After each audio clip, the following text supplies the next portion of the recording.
Hey, everybody, welcome back. Today's episode is episode 184. The guest is Janae Thompson. In each episode of The Evolved Man, I try to craft something that will help to teach, inspire, entertain, and hopefully introduce you to guests who have either written a book, created something interesting, or really just found a fascinating discovery.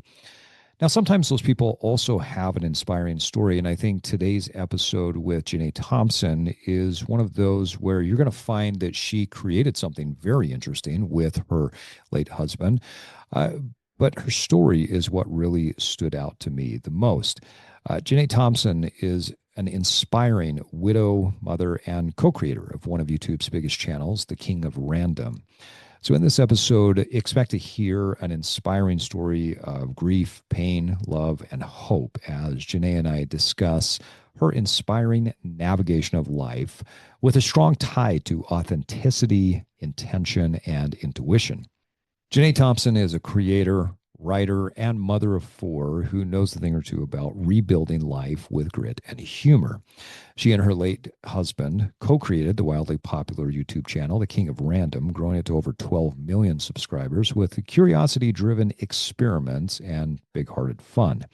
After his passing, Janae stepped into solo parenting while sharing her journey through her blog, Follow the Energy of the Day, where she writes about healing, resilience, and finding meaning in everyday chaos. She's now channeling that mission into a nonprofit designed to gift widowed parents and their kids fully funded memory making vacations that help them breathe, reconnect, and rediscover joy. Warm, candid, and creatively unstoppable, Janae brings a refreshing voice to conversations about loss, growth, and starting over with intuition. I'm thoroughly excited about this conversation that I had with Janae, and I think you'll find it very engaging, very rewarding to listen to, and like me, very inspiring. So, without further ado, I want to introduce you to Janae Thompson. Well, Janae, thank you for coming on to the podcast. You know, we reconnected recently, and I was reminded of how impressed I was of you years ago when you used to come into the gym and you would bring your kids into the child center.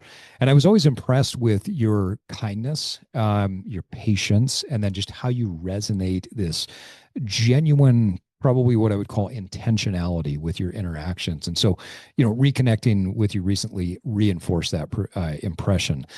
So thank you again for joining me today. Yes, well, thank you for that. And that's quite the compliment. I can only say I'm so honored to have been observed that way. And it's really fun when you're in a huge public setting like that. Um, I'm a big people watcher myself. And so I do a lot of that too, where I'll just observe the people coming in and out. And I remember, we had some interactions here and there, Mhm. and I was like, man, no wonder he's the GM of this club. He is so solid. And, he just seems very, um, directed in every action he takes. And so to hear a compliment like that was noticed, I never would have guessed. I would have just thought, oh, I'm just another passerby.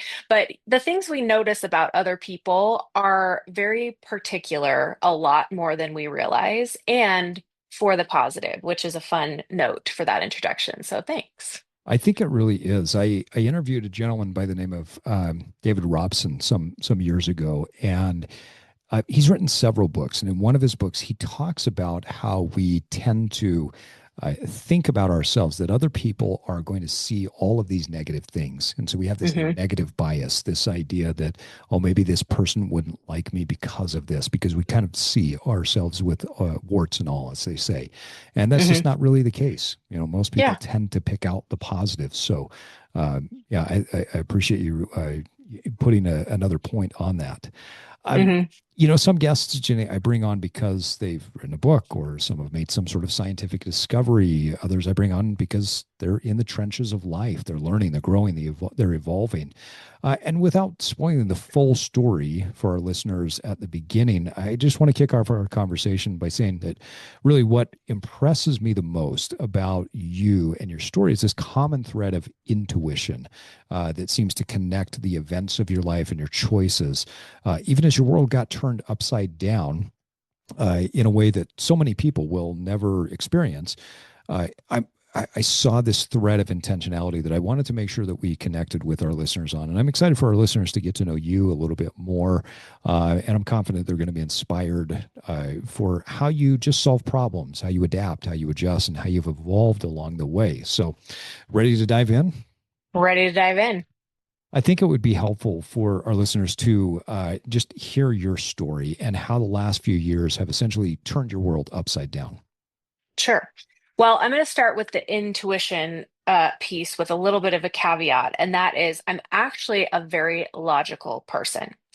And I don't tend to feel like, oh, things are just going to work out, or if I just feel like this is what I want, I'll follow that direction.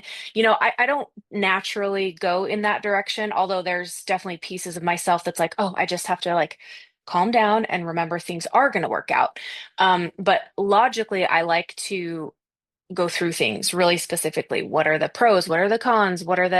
Um, what are the different options? And within all of that, as I'm going through that process within myself to make any decision, or as I'm just living my daily life, I always have a sense of what it is that is the correct decision or the correct direction. And I have that from the beginning before I even start this logic process, but I have to have my brain and my heart connect in the whole overall picture of whatever it is that I'm contemplating or deciding on or whatever. And, the heart and the mind are definitely two big pieces of that. And it's not one or the other, but it's more of this practice that I've learned in learning how to connect the two and allow them to work together. And so it's been really fun because my intuition has always been pretty strong. But when I was younger, I didn't recognize it because I grew up in an environment where there was a lot of authority that had the right answers. And I trusted that authority. And, I believed that my authority was outside myself in a lot of ways.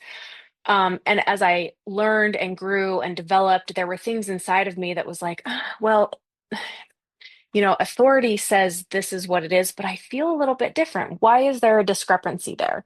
And so that's kind of been a theme of probably the first 20 years of my life, the second 20 years of my life. And maybe from that point, I would break it down in decades, but the second decade after the 20 years, so, 20s to 30s, was more like, actually, I think I have a lot of intuition and I'm learning to trust it. And then from 30s to 40s, it was really like I 100% know what it is I'm doing and I'm my own authority. And so my life has been a full transition of that. And then, as you said, there have been, some incredible life events that I've had that have really, in a way, forced me to find my own inner voice and trust it and know that that's really what I have to depend on. And it's not anybody or anything outside myself. So, that being said, let's see, how far back do we want to go?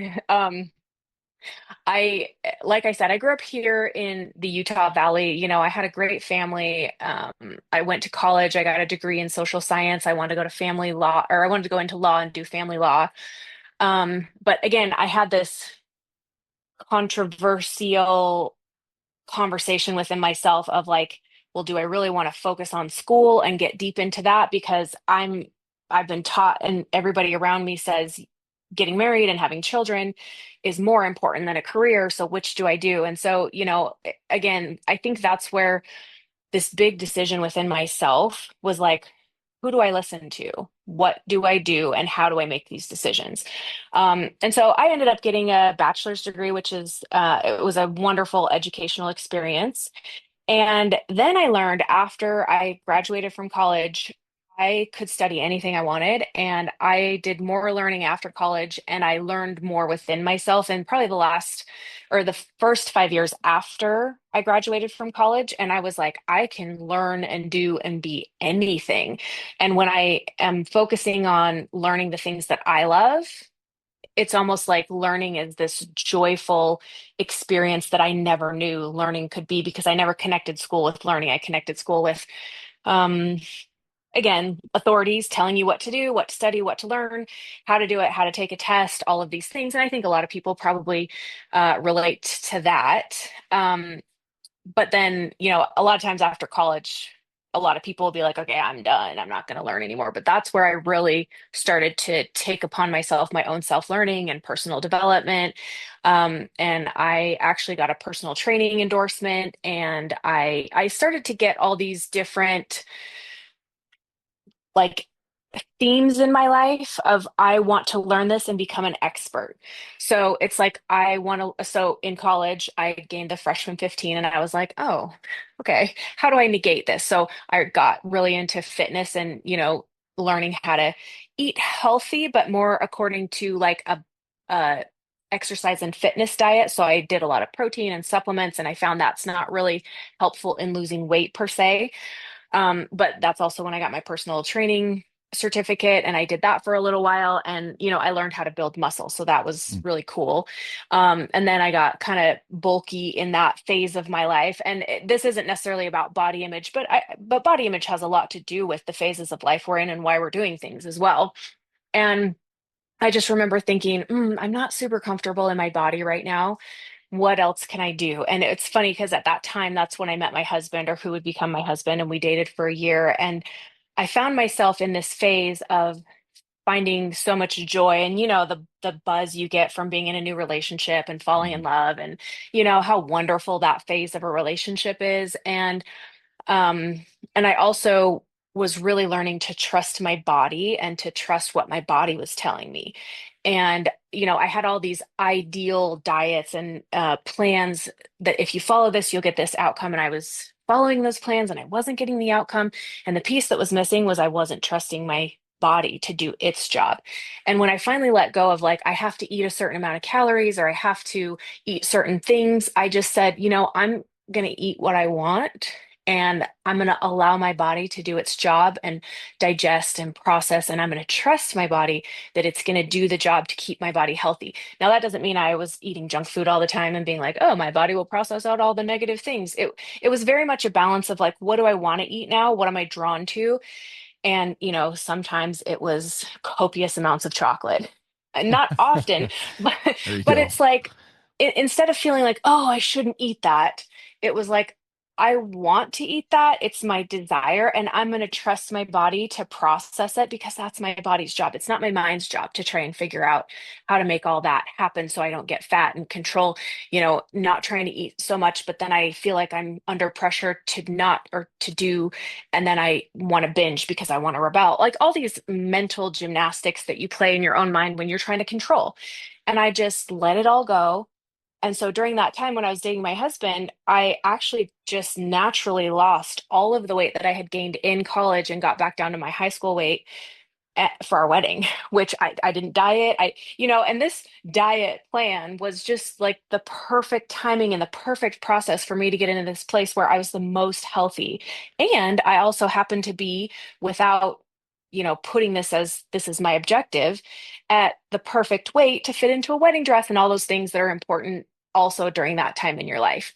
And it did help that I was very much in love with my boyfriend and then fiance and husband because that was very fulfilling to me. And, he filled a place in my heart that I thought was, open for something to take its place there that I hadn't found yet. So when I met him, it was just like, oh, there he is.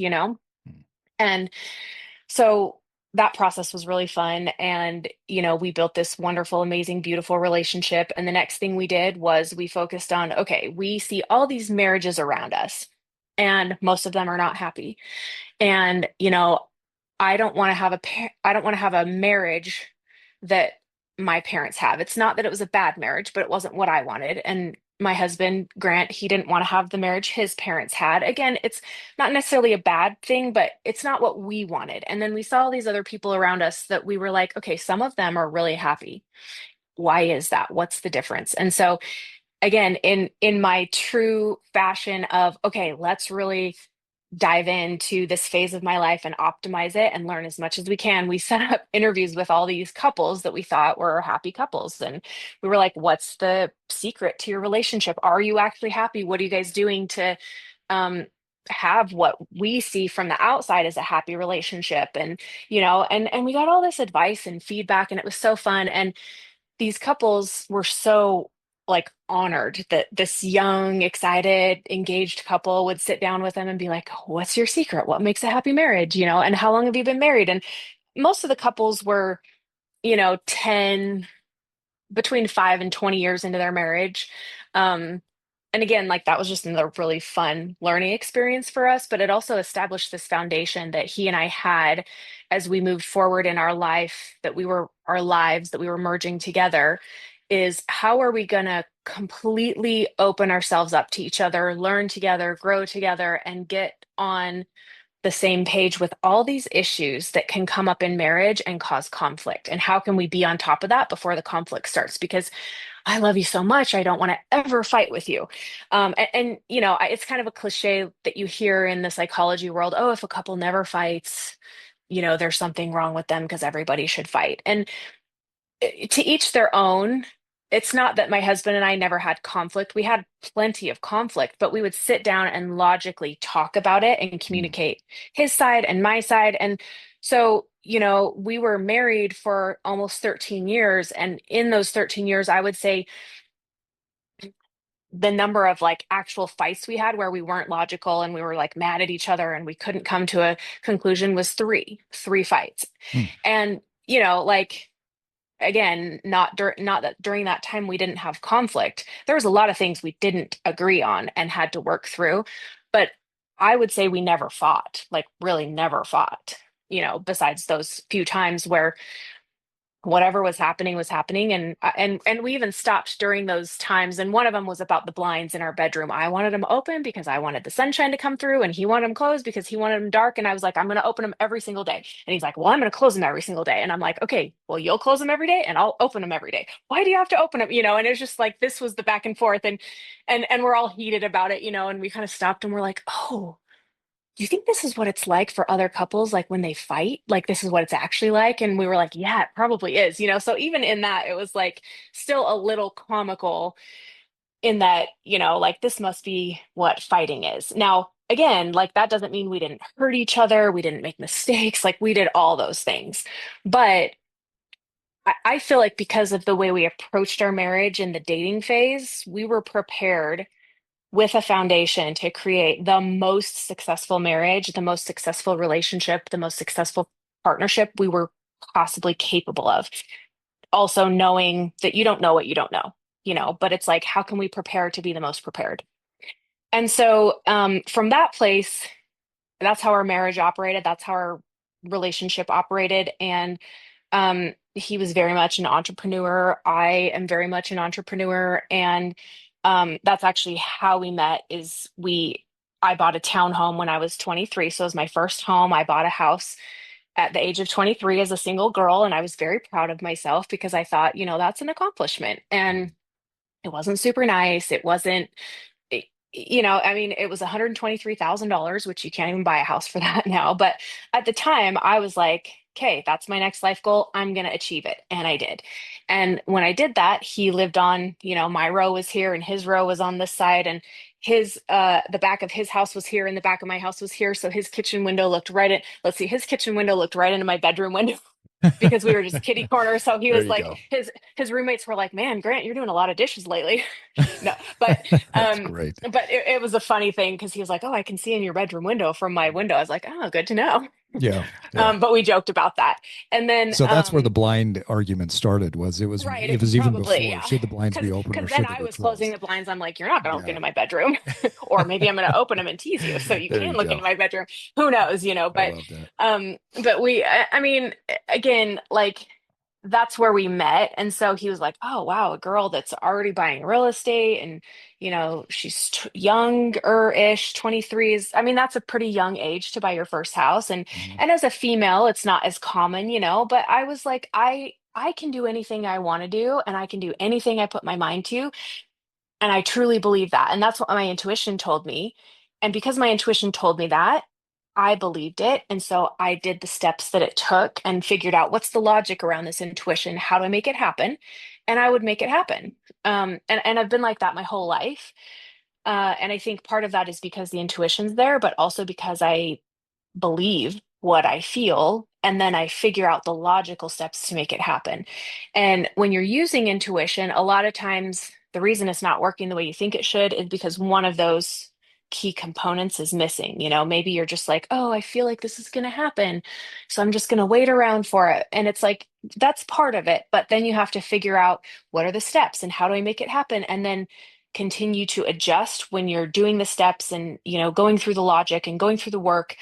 Sometimes you're doing the wrong things, but if you're doing something, that's a lot more powerful than doing nothing, even if you're doing something that's the wrong thing, because then again, your intuition can come in and say, hey, let's direct you this way or let's direct you that way. And you'll know because when you're in the energy of working and making something happen and doing, it's way different than just sitting back and saying, oh, I think it's just going to magically happen. So talk a little bit more about that. What you're describing something that I've seen with almost every successful person that I've interacted with, and when I say success, I mean someone that has a successful relationship, someone who has success in business, success in any area. There's this marriage between I have strong intuition, I have strong vision, I have strong, something that sits a little bit more in the ethereal space. But Hmm. then there's a very, very logical process and a very systematic approach. Hmm. Um, it's the extremes of either one of those don't work, right? If I'm Right.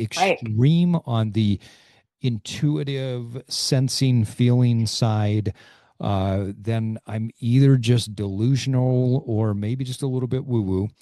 If I'm Hmm. over here on the logical side, I'm extremely robotic, and oftentimes I can, develop analysis paralysis and never get started. It's the marriage of those two things that I've noticed over the years has created the most successful people. Walk our listeners through how do you balance what I would call kind of the switch over time, right? Hmm. So I've got my intuition. Now it's time to switch over to the logical thought and the execution, the systems building, whatever it may be. Um, how do you balance that, and what does that shift look like for you? Yeah, that's such a good question. And it's funny you use the word marriage between logic and these ethereal intuition experiences. Because within our marriage, my husband and I had a balance of those things as well. So, one of the easy answers I'll give you is everybody is naturally more intuitive and more ethereal and more spiritual and more loving and more like the things you can't see as much, but are very much real and part of the process. And on the other aspect of that, there's the people that are more logical, more action oriented, less feeling, more just if you want something done, you have to follow the steps and not as much on like what I would say the spiritual side or in the intuitive side, right? So you have this balance between the two and the extremes on either side. And every person within themselves is going to lean more towards one side or the other. But that doesn't mean that's who they are or they're stuck in those phases. It just means that's naturally where they tend to go in the gifts that they have without trying to develop them. And so my husband was very much more the workhorse and the logic and the step by step, but he was very intuitive. But he didn't lean on that much or listen to that much within himself because it was more unfamiliar, although it was there. And when it was there, he started to learn to recognize it and started to become more intuitive naturally. And I was more intuitive naturally, even though I know I said in the beginning, I'm very much a balance of the things.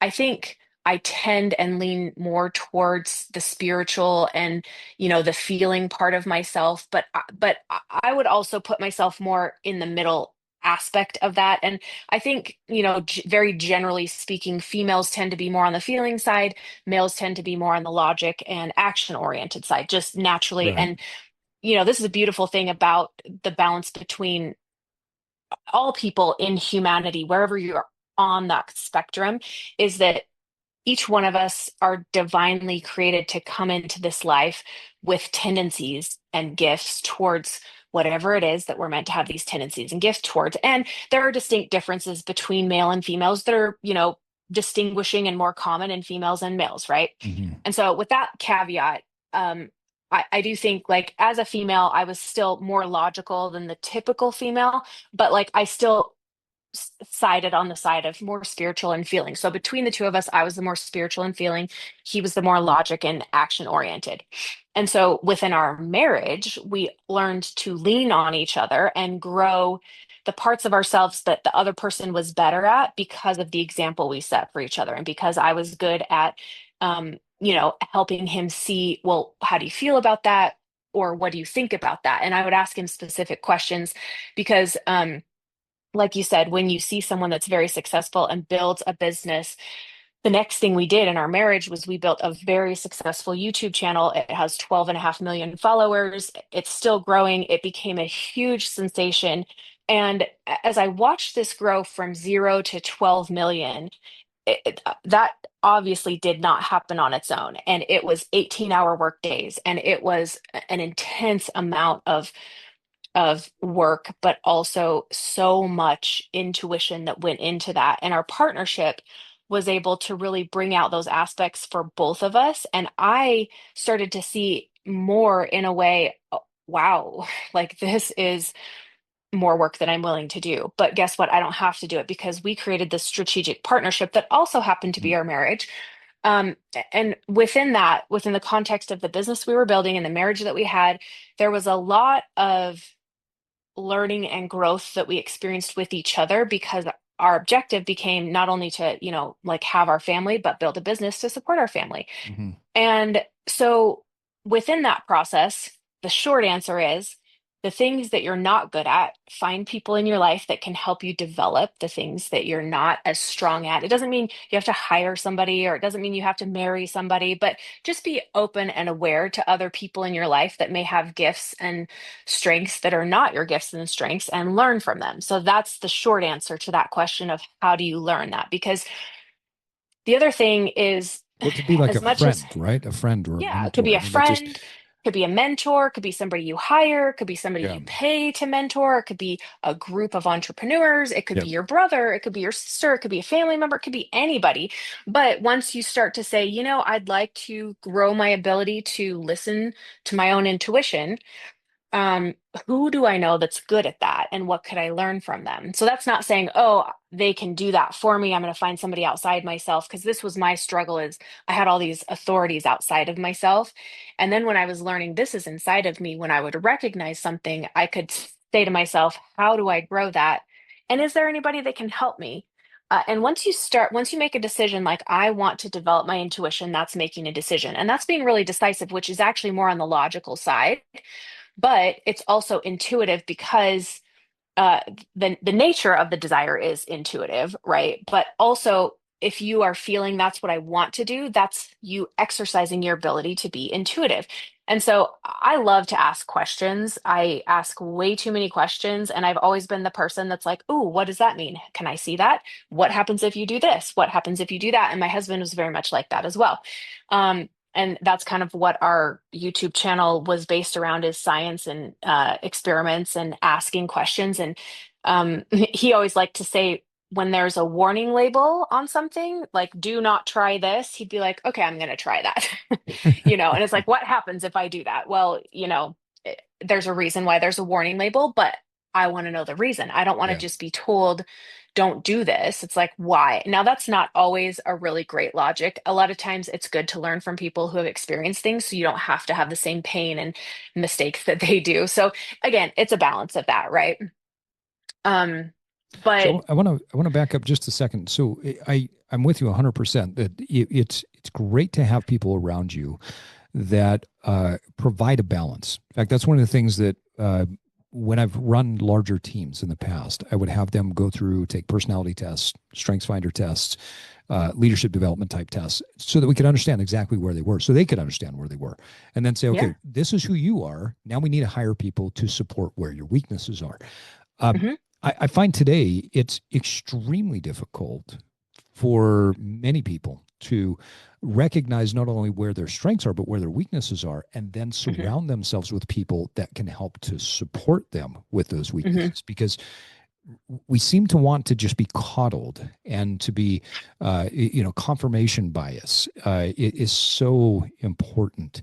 Um, Talk a little bit about the resolute desire. You talked about this as soon as you make a decision to go in a direction that is an intuitive act, I agree with you 100%. How do people develop that resolute desire to have people in their lives that will specifically call them out for this, where their strengths become shortcomings or where their weaknesses are very glaring?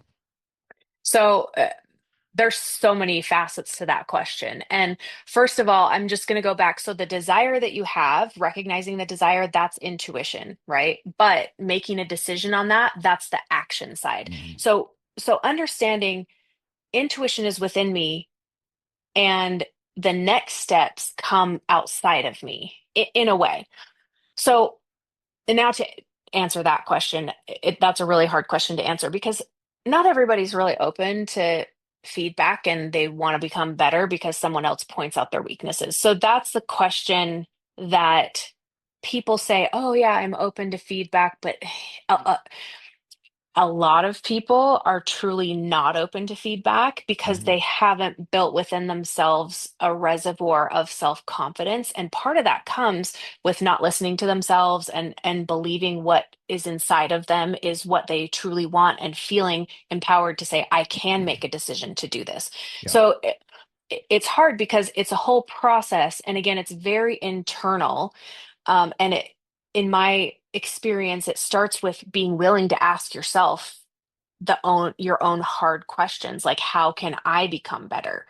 And then you make a decision. So that's the intuition right there. How can I become better? You're asking yourself the question, but that doesn't mean you're going to make a decision to become better. But then if you're asking yourself through your intuition, how do I become better?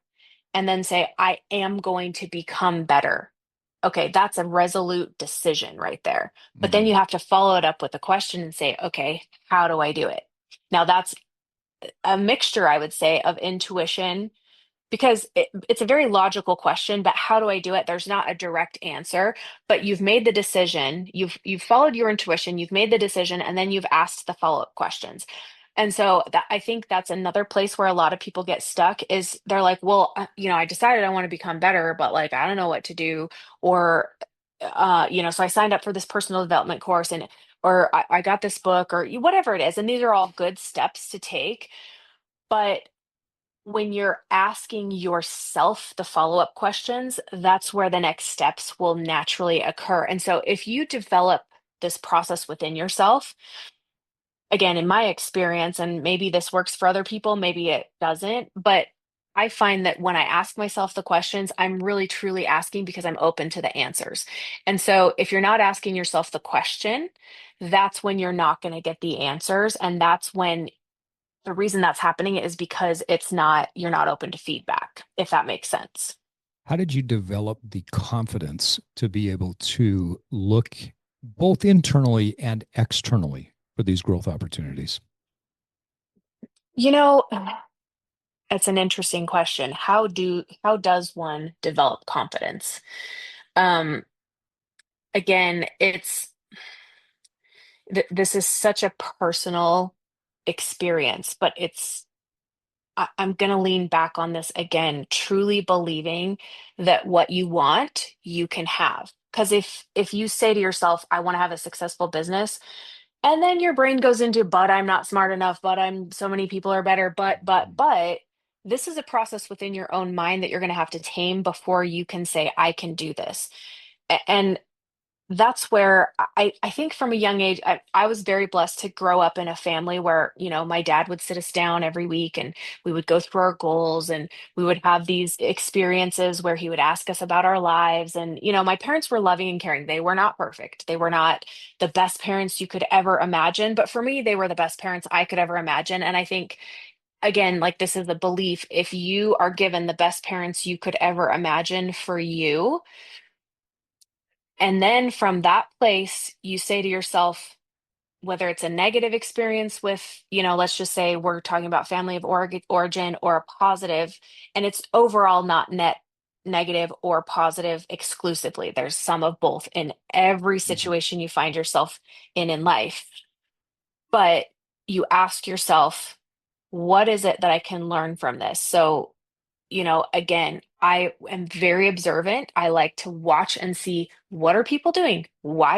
why do they do what they do? And I don't know all the questions, but it's like back in the day when we were at the gym and you observed me walking in and you got from me a positive energy. Well, one of my objectives in life was to exude a positive energy.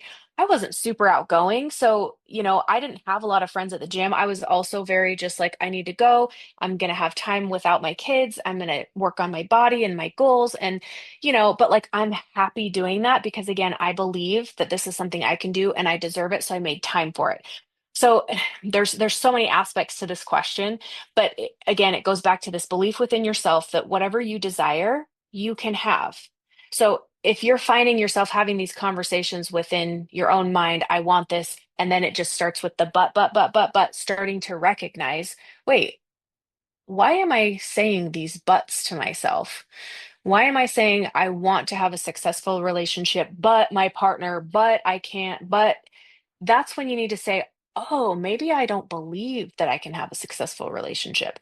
So if I say to myself, I can have a successful relationship and I can build the skill to be a great communicator in a relationship, well, that's really different from saying, oh, I just want to have a successful relationship. That's again using your intuition. And then now there's a step and you believe yourself when you say, I can have a successful relationship.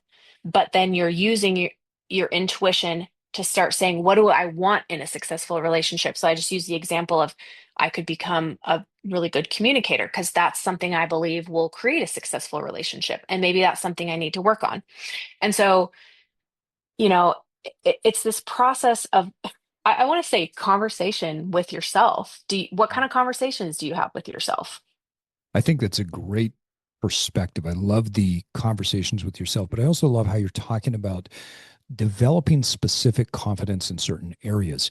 In my business, I work with a lot of very successful men and women who have created a wealth for themselves financially.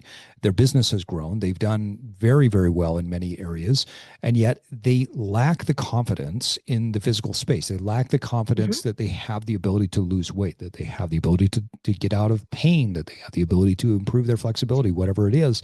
And confidence there, I believe there's trait confidence, something that we have developed where we just tend to have this stronger confidence in ourselves, and it's just part of who we are. But I also believe and observed that over the years that there is specific confidence that is not necessarily trait dependent. It's more of a state. It's I'm in this particular situation. I'm in the gym. I don't feel confident in the gym. I'm in the weight loss space. I don't feel confident in the weight loss space. And so I love how you laid that out, and you talked about that it really is the questions, it's the conversations that we have with ourselves that help to push us forward in that confident space. And so as you and your husband started to build this business together and you were asking the questions and you were leaning on each other for your strengths and you were continuing to grow this business out, talk us through more of that process and what did that look like, and then when did things turn for you? Yeah. So I love all those comments. And I'm going to say also within that, just comment that it is funny how, we kind of compartmentalize our lives in that you can find this really successful person who has an amazing business and then they get into the gym and they're like, oh, I don't know what I'm going to do. I Mm-hmm. can't do that because I'm not familiar with it or whatever. And one of the things I think that I've really learned to do is not compartmentalize. I mean, I'm not saying I don't do that at all, but I feel like, if I am confident in building a business, that confidence translates into I believe I can go in the gym and build a great body as well. And so there's nothing that again, this is an internal belief that I've taken decades to embody is that I believe anything that I want to do, I can do. That doesn't make me an expert on it. So I might walk into the gym and I feel really inadequate. Like I don't know what I'm doing. I'm surrounded with muscle heads. They clearly know what they're doing. And it's my first time back to the gym in years. And I don't feel confident, but it's in that moment. of I don't feel confident, and I say to myself, I'm going to do it anyway, and I'm going to learn, and it's okay that I'm not an expert in this.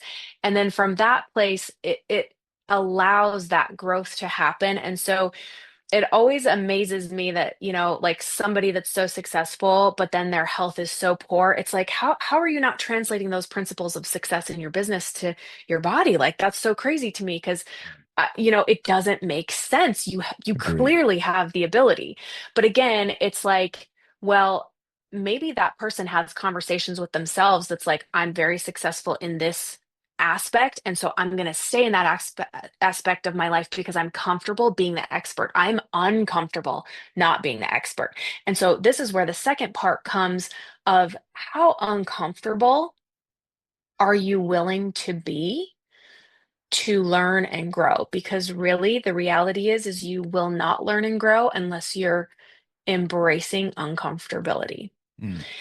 And so from that place, and this is where, I'll dive more into my story of what happened. So my husband and I had created this multi-million dollar business. Um, we have employees. Our YouTube channel has just become a worldwide phenomenon. We are in the top 200 channels in the US, no, in the world at the time. So you look at somebody like Mr. Beast, he's in the top channels in the world. We were bigger than Mr. Beast at the time. In fact, not to get hung up on this, but Mr. Beast would call Grant, Mm. and ask for advice, and Interesting.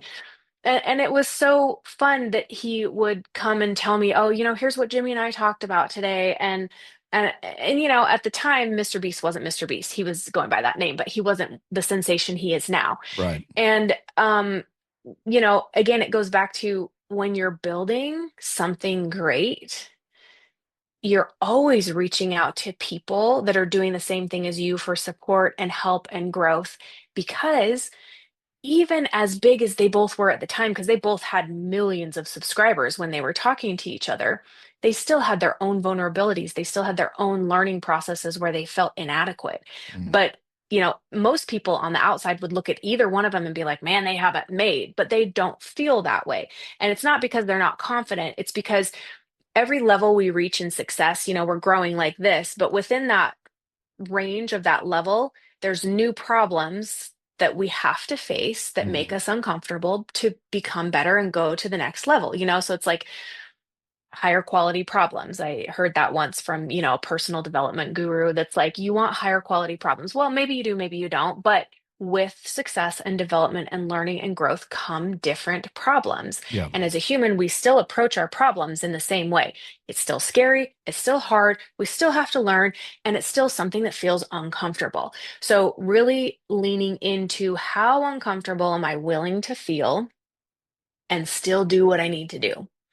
And so we're at this time in our lives where, we've had four kids by now. We had four boys, and, we'd built this business and we had this marriage where, we're working together, we're communicating, we're building our lives. And it's just in some ways perfect.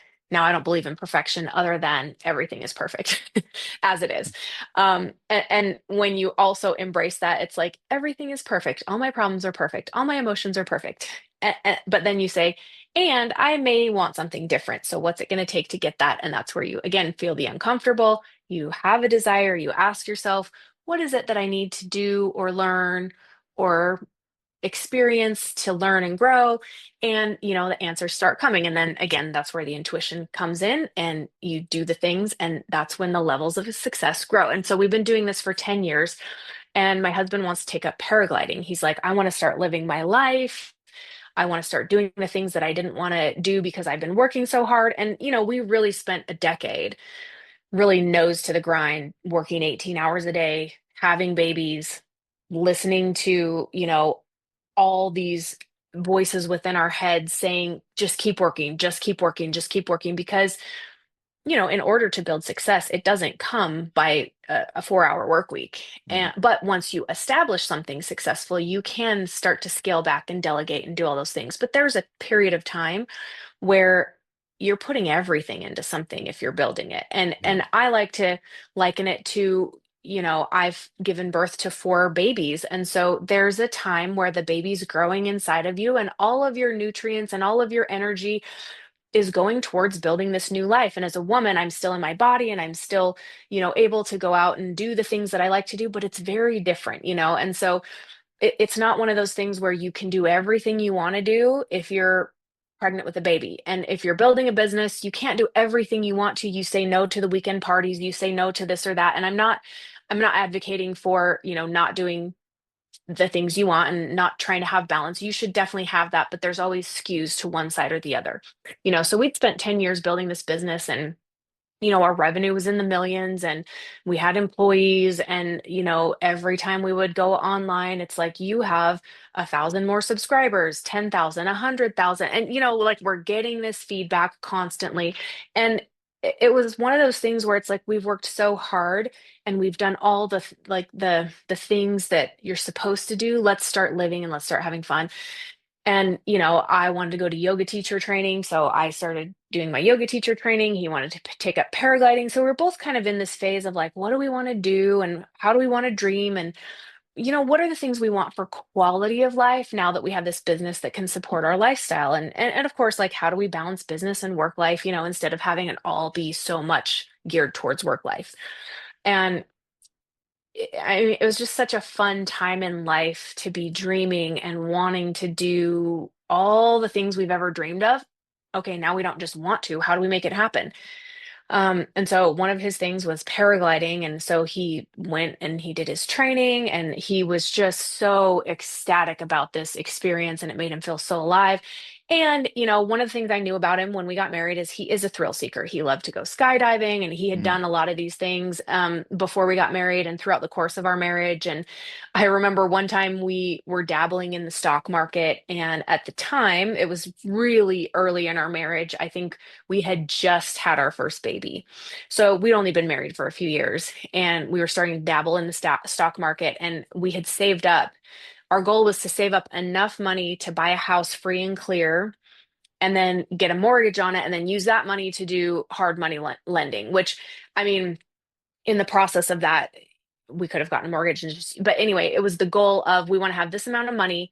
It's equal to a house, and then we can lend it out and make that money grow. Right. And so we attained that goal within about 3 years of our marriage, which is amazing.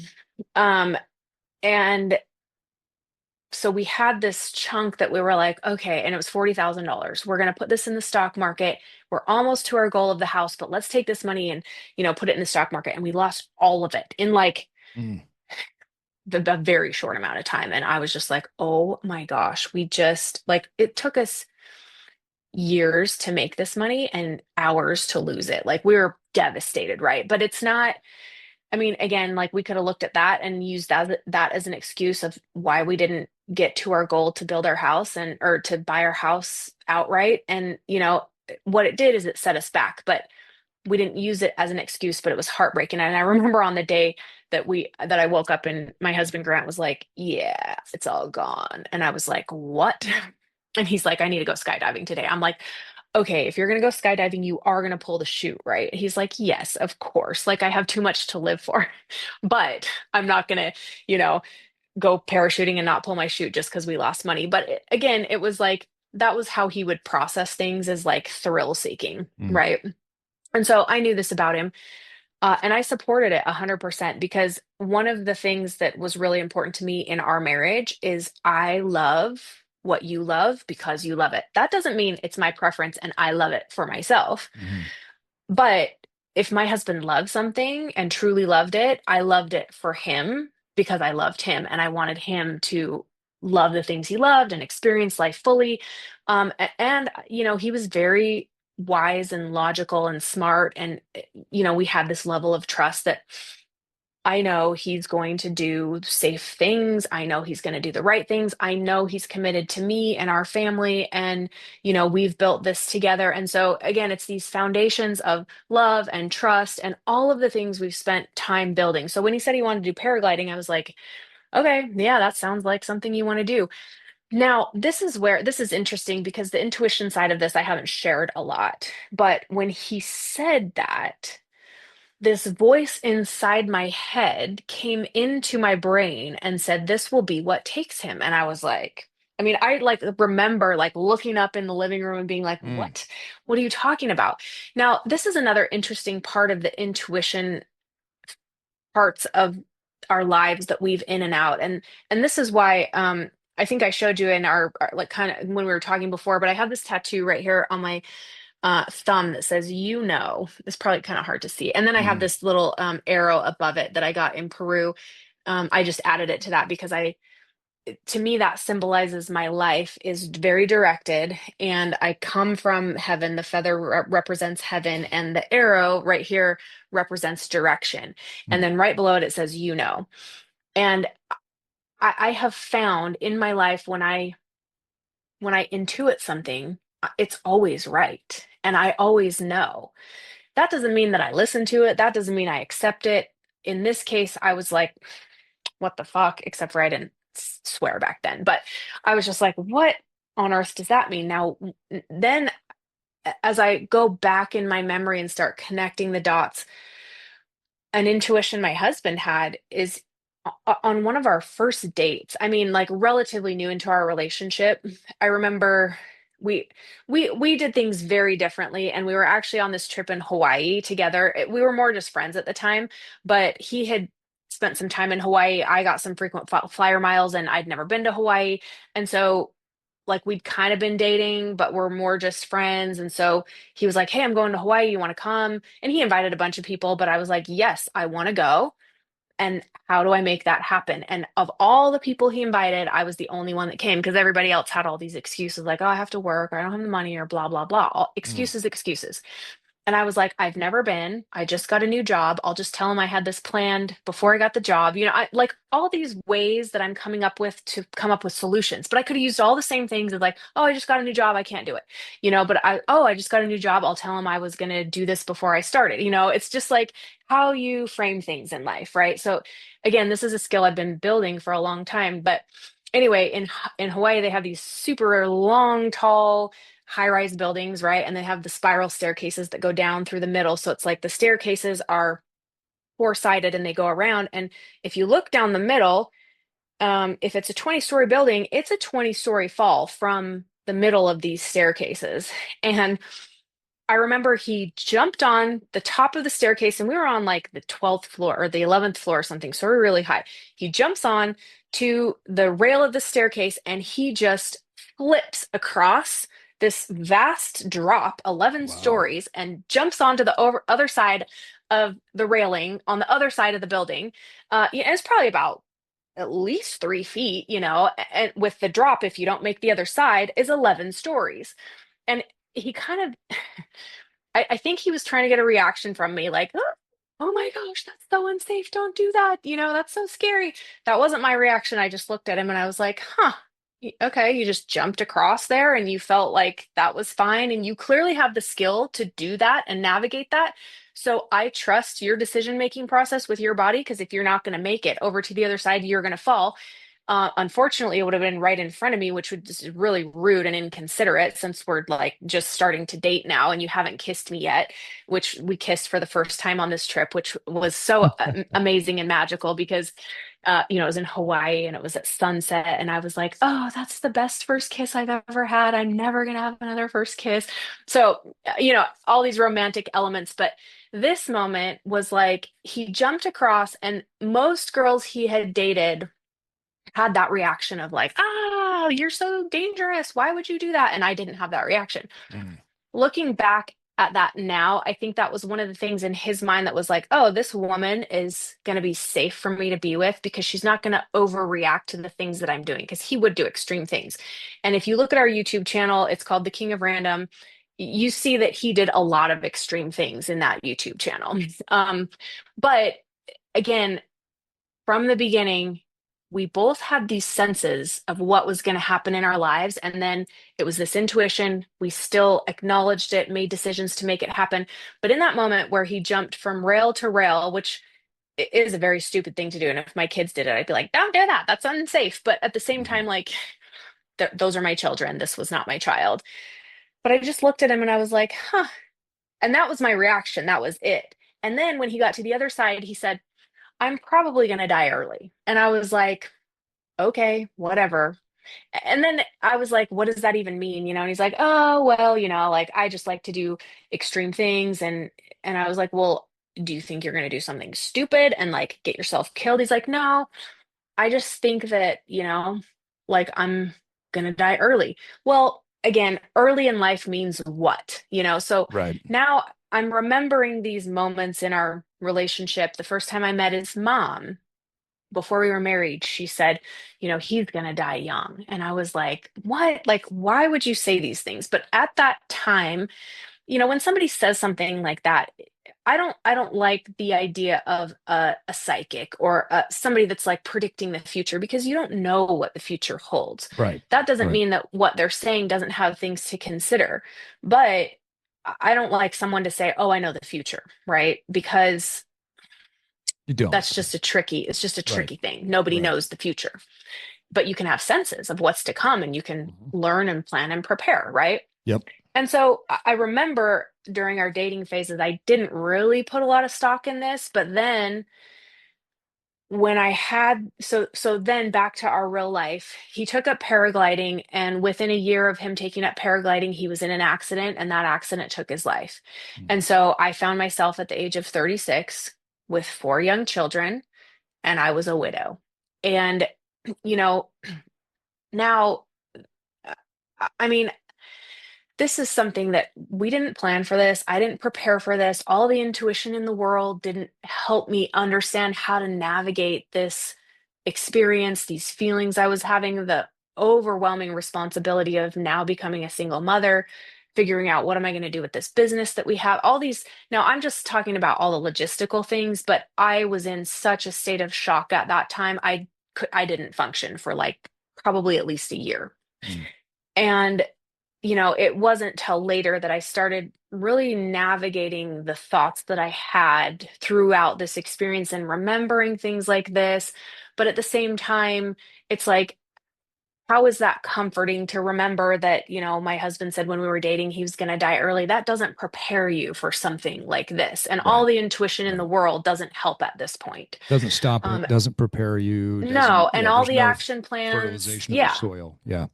nothing helps. It's just like these are the kinds of experiences that in the moment, all of the things you've learned, all of the businesses you've built, all of the days you've spent in the gym, nothing brings you comfort and nothing helps. And you go into this survival mode that is unlike anything that a human experiences until you experience it. And I'm sure a lot of your listeners have similar experiences in their life where something just rocked their world in such a big way. And again, it's in those moments that there's a process. You feel what you're feeling and you're present and you can't do anything about it. And time passes. And there was a saying people would say to me, during this time, and they're like, time heals all wounds and blah, blah, blah. Things people say to try and comfort you, but it's really them trying to comfort themselves because they can't imagine such a horrific experience happening to them. But things like that don't mean anything in the moment. And what I've learned from that, and the hard part about these experiences is, nothing you've learned can prepare you for it. Who you've become doesn't help you get through it. It's just something you have to experience. And it's so difficult. It's beyond what words can explain. But it's also this springboard. And I don't even like to describe it that way because moments like this and things that happen in your life, they're so traumatizing. They truly do make or break a person.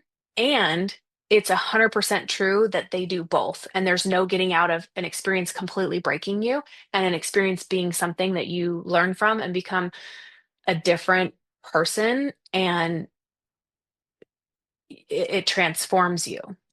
Yeah, there's Um, always a breakdown, right? I mean, I think that's a yes. given in any major, challenging, traumatic situation that you experience in life. There's always a breakdown, and then what I've Hmm. observed is either then there is a breakthrough or a break apart. And a break apart Hmm. is where a person just they can't put things back together again. A Hmm. breakthrough is after the breakdown, someone looks and says, okay, this is what I've gleaned from this experience. This is what grief, this is what challenge has taught me. And then they break through. Now, many people Hmm. break apart and they Hmm. lose themselves in that. But there's always a breakdown. I don't think the breakdown is avoidable, right? Mm-mm, it's not. Talk a little bit more. You mentioned this just now, but you mentioned this the other day when we talked as well, that um, it seems like it's hard for people when they see someone in pain or someone grieving, because they want to they want that person to feel better. But I think it's also just kind of like an uncomfortable feeling inside of themselves. They don't know what to do. I'm not quite sure where it comes from, but sometimes when people are struggling, it's just simply okay to know that they've got that it's okay for them to not feel okay. So I guess Hmm. really kind of a two-part question. First, what would you say to someone who is experiencing deep sadness and grief, from loss? And second, what has your experience taught you about being there for someone who is Hmm. experiencing pain and loss?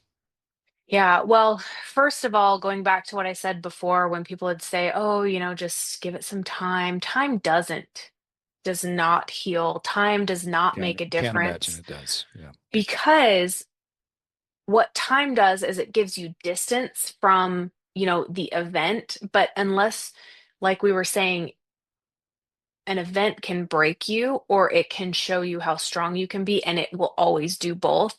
And some people truly just stay in the broken phase, and some people use the broken phase to take the next step, and then you have a setback again and you're broken again, and you have another phase where you learn, and it's kind of a matter of resilience, and it's not really indicative of like who a person is and how they process things. It's like some things people just can't get through and they're just sad. And the more you try and fight that, the worse it becomes.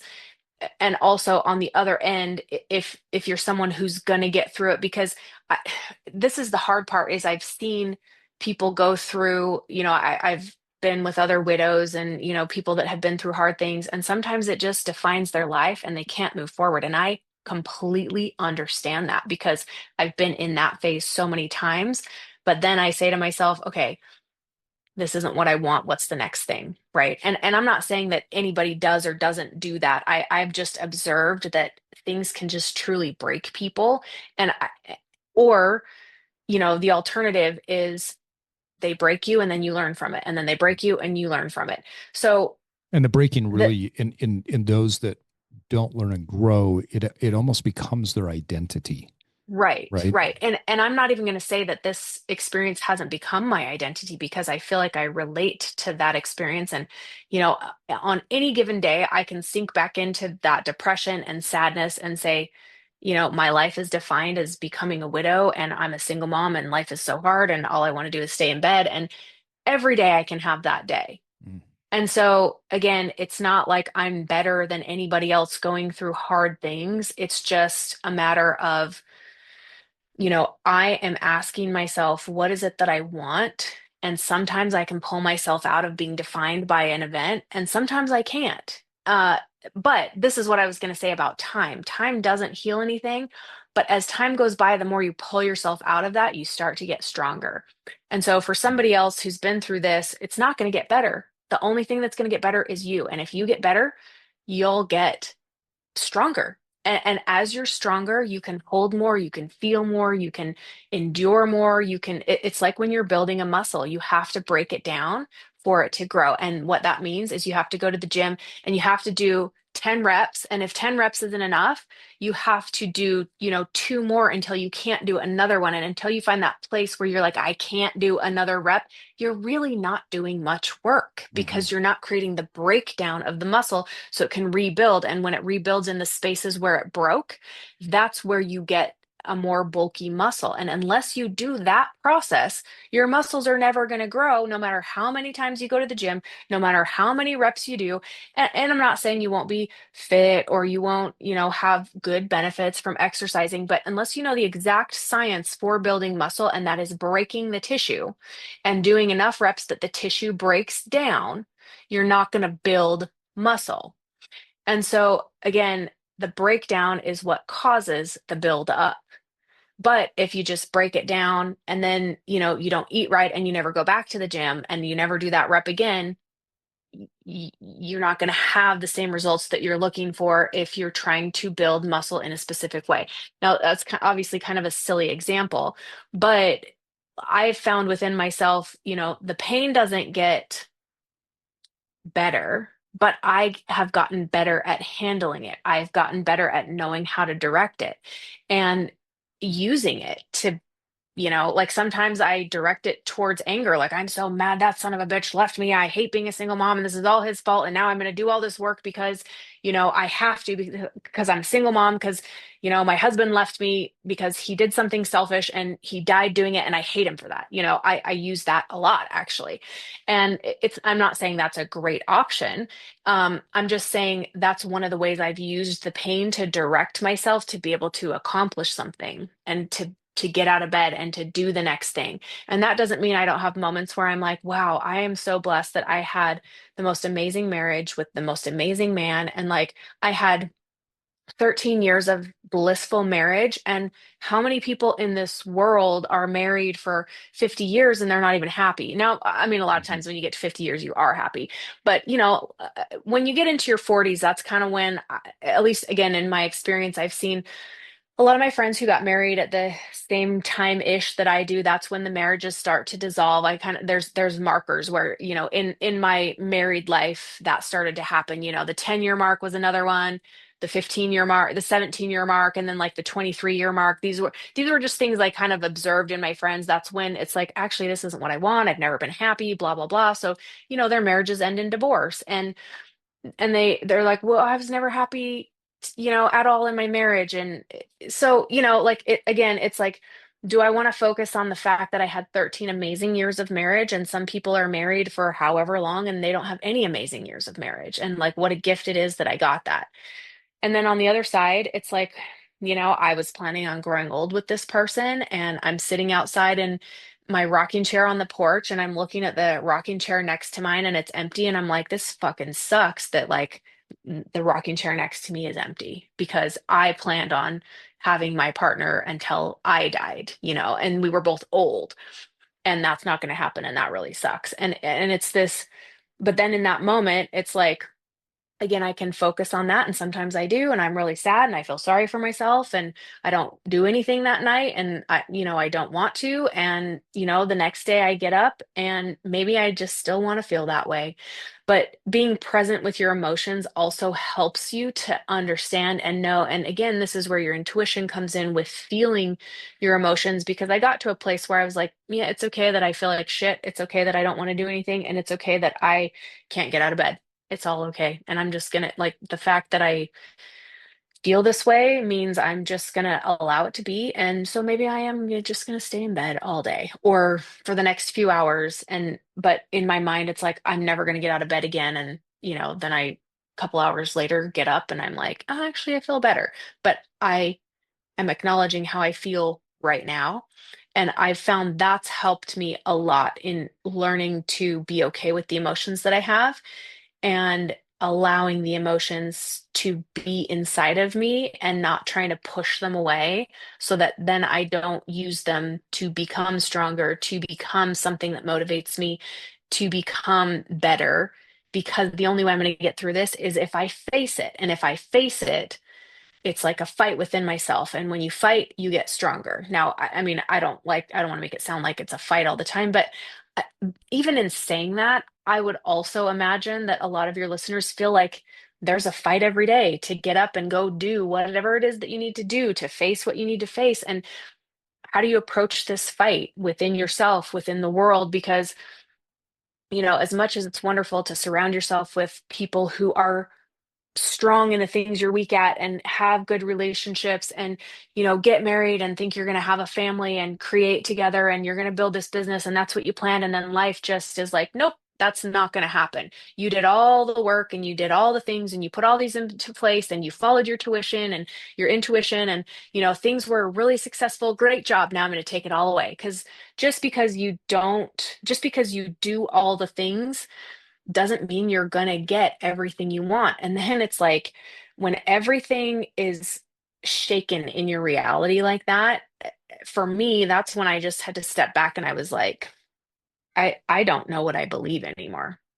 Because I believed we were building this business. I believed that what we wanted was a family. I believed that, our marriage was going to last forever. I believed all these things. And then, and we were just about to, what we called like early retirement. And we were going to go travel with our kids and we were going to homeschool and we were going to go live in Hawaii for 3 months. And we already had the place booked. And then my husband died, and I was just like, what do I do?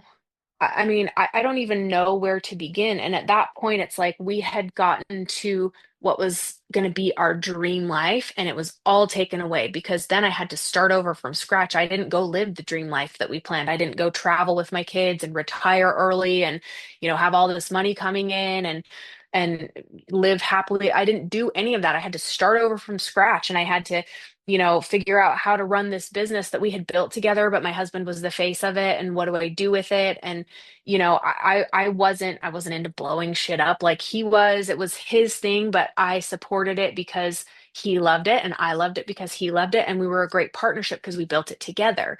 It's not like he built it on his own or I built it with him or I built it on my own. It was very much both of us. And so when that all came apart, it was like everything that I've worked for is no longer in existence the way that I felt like this is what I'm working for. This is what I've done. These are the steps I've taken to get the outcome that I wanted. And everything that I had done was to get this specific outcome, and it was all working out until it just stopped. And so I don't want that to be a story in that in the end, doesn't matter what you do or say, or if you follow your intuition, it can all be taken away. All of that is true. But it's also not a reason to say, oh, well, I'm not going to do anything, or I'm not going to try and build a business, or I'm not going to believe anyone, or I'm not going to, Yeah, it's not do the steps to fatalistic. be successful. Right. But at the same Yeah. time, like really allowing yourself to realize your vulnerability, that you're not in control of your life, you're not in control of the outcomes. In the end, everybody's going to die. You don't know when that's going to happen. And when that happens, everything changes. Nothing is for sure. Nothing is certain. Nothing is going to be there just because you took the steps to get there.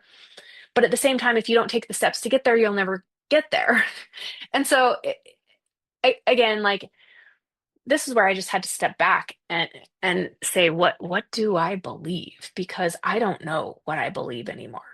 I just don't. So I want to go down that path because we talked about that the other day. But before we do, I'd like to just backtrack a little bit to grief and pain. I don't I don't know if my assessment is correct, but I believe nowadays with the multitude of social media, we've got easy access to drugs and alcohol. We've got so many different ways to distract, to dull, Hmm. and to Hmm. dissociate from Yeah. pain in life.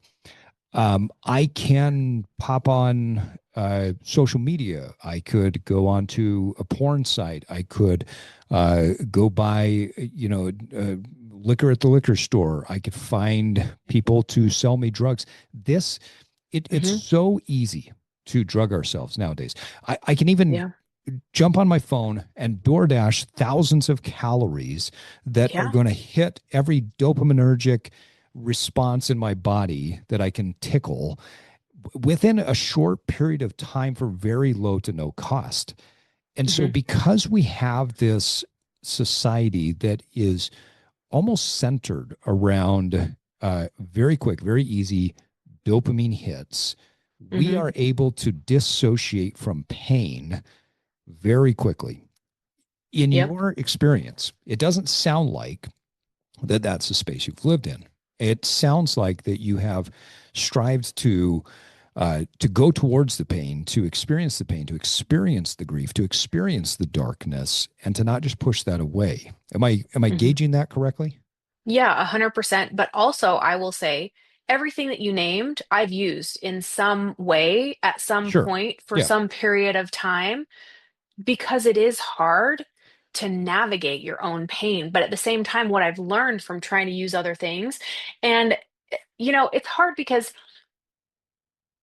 I've heard, so I think, and this is just my own like Dr. Janae, I'm not a psychologist, but I'm trying to be one. There's addictive tendencies. We all have addictive tendencies.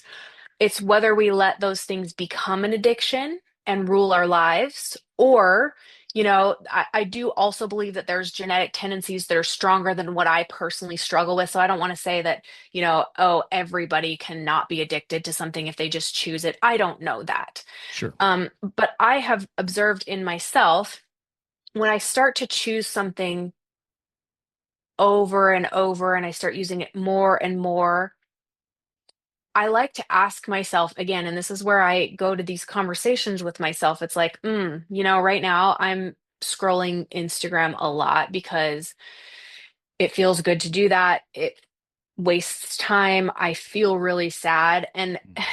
it's not that I'm even trying to make myself feel better. It's that I just don't want to be in the moment. And so I'll allow myself to do that because it feels good and it helps me get through that moment. But then I have to ask myself, is this how I want to spend my time? Is this the life I want to live? And then I'm like, no. And so when I say no, it's like, okay, then what do I do about it? Well, I don't want to do anything about it right now because I feel really bad. So then I'll scroll some more and I just allow myself to do that. And then I'm like, this is actually making me feel worse. And that's being honest with myself. I feel worse now. Now that I've just wasted 2 hours and I even talked to myself after an hour and was like, this isn't good for me, but I don't want to do anything else because I don't feel good. And now I've wasted another hour. And it's like, what else in my life am I giving up because I'm choosing this over? Like I have four beautiful kids. I live in a beautiful home. I love going outside and going for a walk. And I'm not doing any of those things that I love that actually would make me feel better because I'm choosing to do this. And then I'm like, you know what? I don't want to do this anymore. And I put my phone down and I go out and do something that actually helps me feel better. And this is just a process that I use because number one, I'm acknowledging the pain. Number two, I'm acknowledging how I'm trying to disconnect from it. Then number three, I'm acknowledging that disconnecting isn't making me feel better at all. And that's true every time. You know, find me one person that says, oh yeah, when I get drunk, I feel way better after. Oh, when I spend time, comparing myself to everybody else on social media, I feel better. If I go look at porn, I feel better about my relation. I mean, give me somebody that says I feel better from doing these things. I've never Right. found anybody. And I know for myself, certainly, I don't feel better when I indulge in things that try to disconnect me from the reality of my life, the reality of how I feel. And I'm honest with myself about it. I'm not always honest in the moment. Sometimes I'm like, I don't care, because we're all human and we all have moods and phases and this is where just being truly compassionate with yourself. And again, this is where intuition does come in like sometimes it's the right thing to allow yourself to disconnect. Sometimes it's the right thing to allow yourself to pretend like you're not in pain or something else. And there's a space for everything that needs to be done to go through the processing. But in the end, you know, the pain that you feel, or I mean, let's put it in the relationship that you're in, that the conversations that you need to have in that relationship, they're not going to have to be unhad because you went and listened to some relationship guru and now you think you're a better person.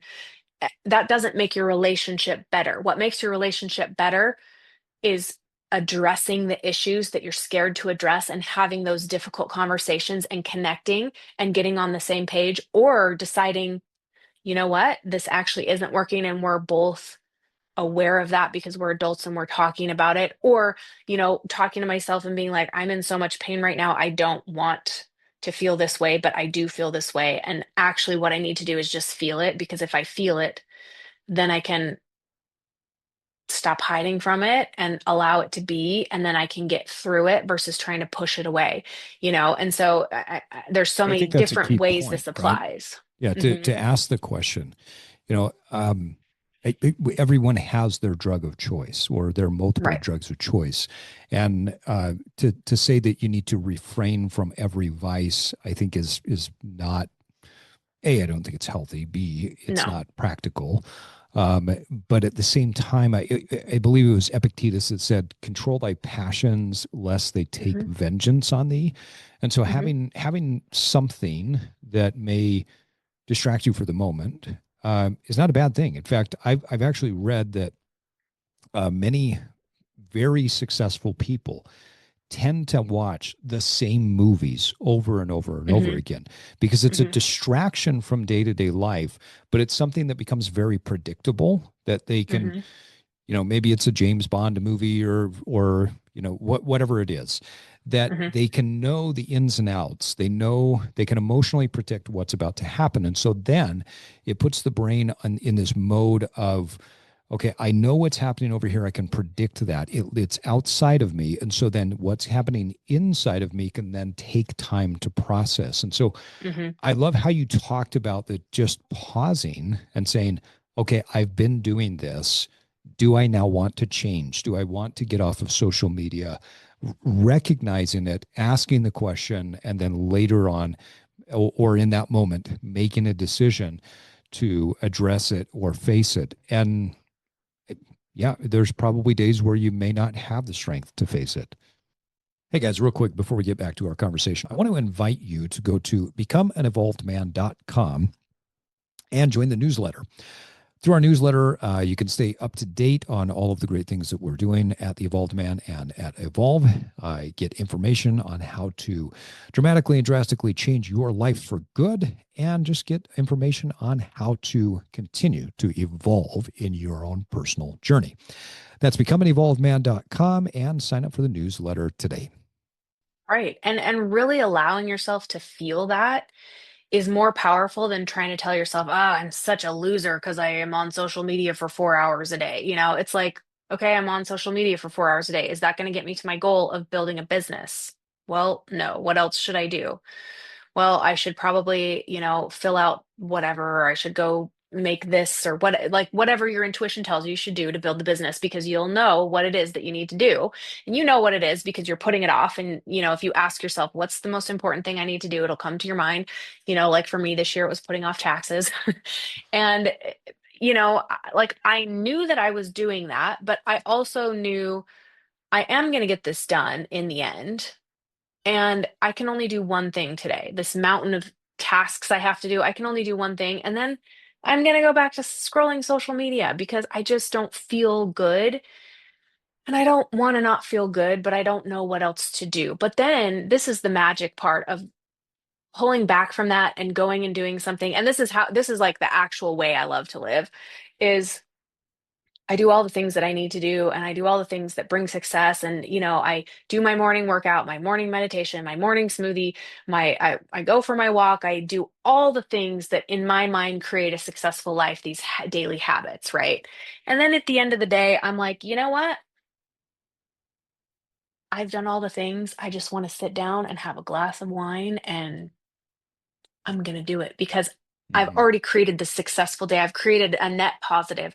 And not that having a glass of wine is a net negative per se, but, you know, if I'm having a glass of wine over doing all the things that are really good for me, that's a net negative. But having a glass of wine and just relaxing after I've done all this, and, like that's still a choice I have to make because also if I have a glass of wine, it affects my sleep. So if I, have a glass of wine, it needs to be at this certain time. And then it's like, oh, you know what? I don't care about all those rules. I just want to enjoy it. Consequences be what they may.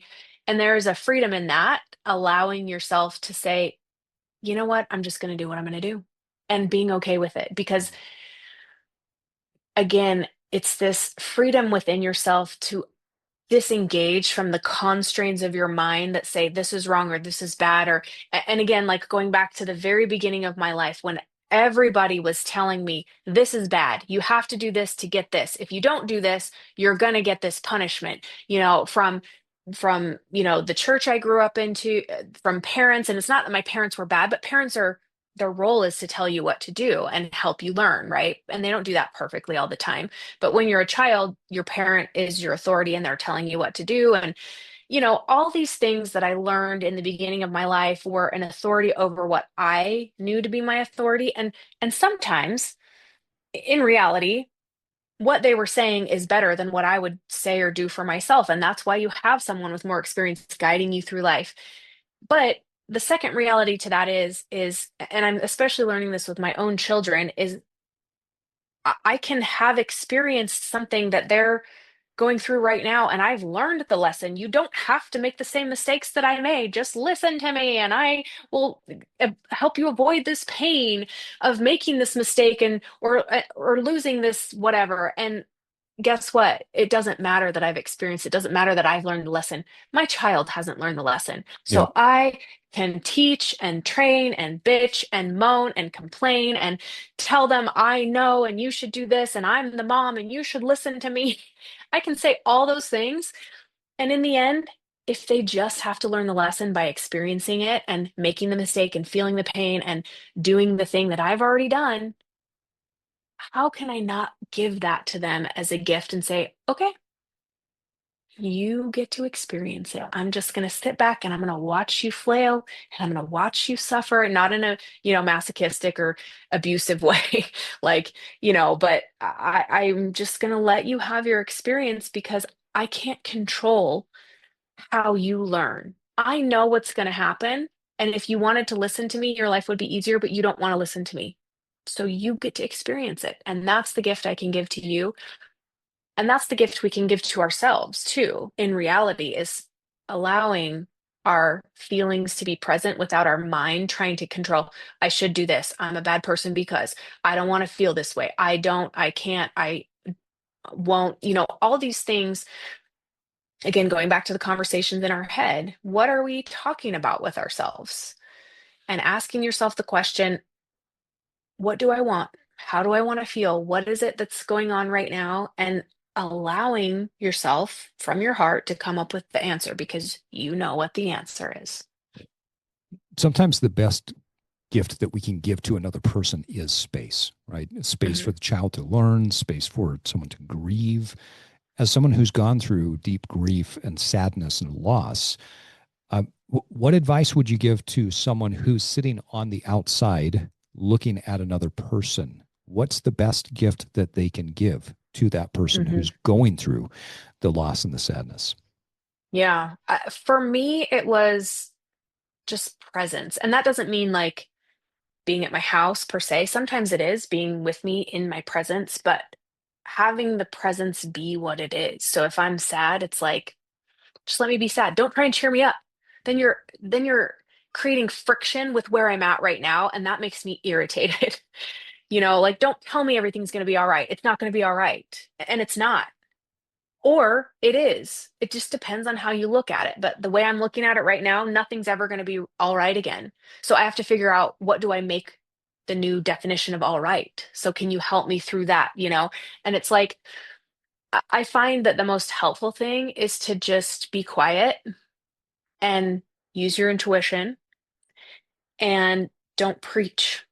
I mean, if somebody that's going through grief wants to feel a certain way or say something, let them say it and then just allow what they feel to be. Don't try and say something like, oh, yeah, I know you feel so sad, but you'll feel better later. It's like, yeah, I get that you feel so sad. Yeah, that makes total sense. Like just allowing what is to be. And Why I is that find so in difficult for us? Why is it so because difficult for us to just sit with it?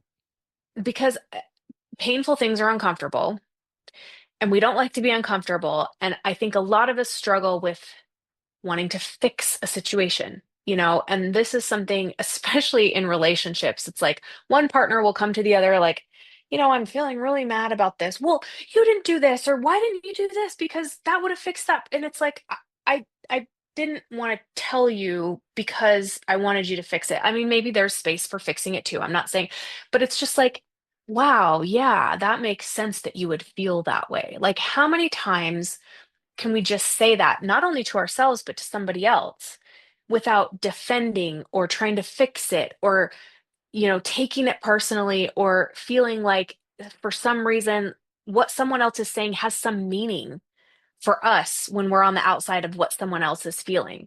Because if I'm feeling grief, it doesn't mean that you, Steve, have to fix the way I feel. It means I'm feeling it, and for you to be a support to me, I don't need anything from you because I'm feeling what I'm feeling. And if you want to be helpful, allowing me to feel what I feel without trying to change it is the most helpful thing you can do. Because if I don't feel what I feel, or if someone tries to disconnect me with what I'm feeling, what that actually does is it elongates the grief process and it makes it so I can't get stronger because you're trying to tell me I shouldn't feel this way because you're saying, oh, it's going to get better. Well, what does that even mean? Like, or how is that going to make me feel better right now? Or I don't believe it's going to get better. Or maybe it is going to get better, but that's some future that doesn't exist. Where I am right now is where I am right now. And the greatest gift you can give another person is to just allow them to be where they're at so they can, like I was saying with my kids, so they can learn from their own experience to grow in the ways they needed to grow. And if we could all do that as a society and in humanity to just allow each other to be where we're at and support each other versus like trying to create friction and change things because we're uncomfortable. And I think there's a two-part process to that is acknowledging that I feel uncomfortable and then saying I don't have to fix it. And then what's really cool about that is intuition can come in and you can feel, what if this is helpful? Or what if I say this? Or what if I do this? But it's coming from a place of like, I want to help and support versus like, oh, I feel uncomfortable. I want to change the subject or I want to change the feeling in the room or, I don't know what to do because you do know what to do. The reason you don't know what to do is because you're trying to change and control the reality that you're not comfortable with. It's interesting. A couple of points that you made there that I think I find really fascinating. The first is that when people try to change, when they try to give wisdom, share something that they think is insightful in that moment, it does the exact opposite. It doesn't make them look Hmm. wise. It makes them look very ignorant. You know, if someone is experiencing an emotion and then they say, well, it will get better, it's almost like you're just looking at them like, yeah, you just don't get it. Like you just Yeah. don't get it. And so the attempt at wisdom shows folly.